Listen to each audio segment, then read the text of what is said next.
Hi, I'm Carrie Higbie, the Global Director of Data Center Solutions and Services here at the Siemon Company.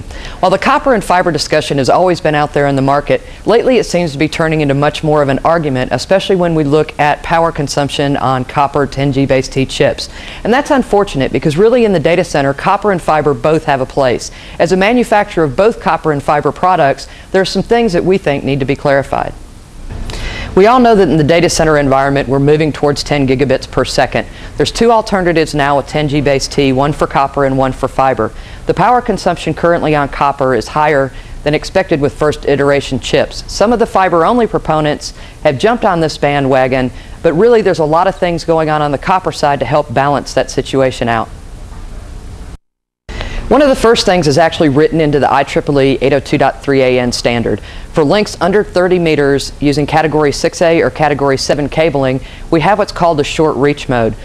This mode allows us to throttle back the power and operate under 30 meters in a lower power mode, about 50% of what we can do over a regular Category 6 or longer distances of Category 6A or 7 cabling.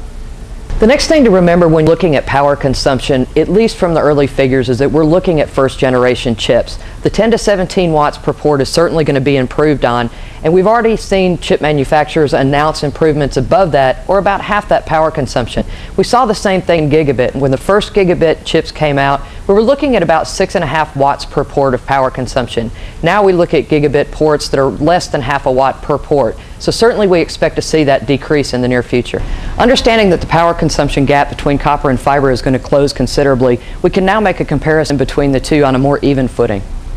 Fiber is always going to continue to enjoy its place in the data center for storage area network connections, vertical applications, core connections, but realistically what we're going to see is a combination of copper and fiber. In most data centers today, we have about 60% copper and 40% fiber. While fiber has its place in the data center, so does copper, mostly for switch and server connections. If we look at moving speeds from 1 gig to 10 gig on fiber, it requires a hardware increase. One advantage that we have on copper is that 1 gig and 10 gig are supported out of the same electrical components. The other advantage that we have is when we look at latency. In copper, there is no optical to fiber conversion. This also makes the electronics less expensive. Like I said, in most data centers, there's going to be some combination of copper and fiber. I encourage you to not look at marketing messages where one company says they have a solution that solves every need. There's always going to be different situations. Power consumption is certainly one, but it's not the only consideration. Cost of components and other things come into play as well. We've got a great white paper on this. I hope you visit our website and check it out.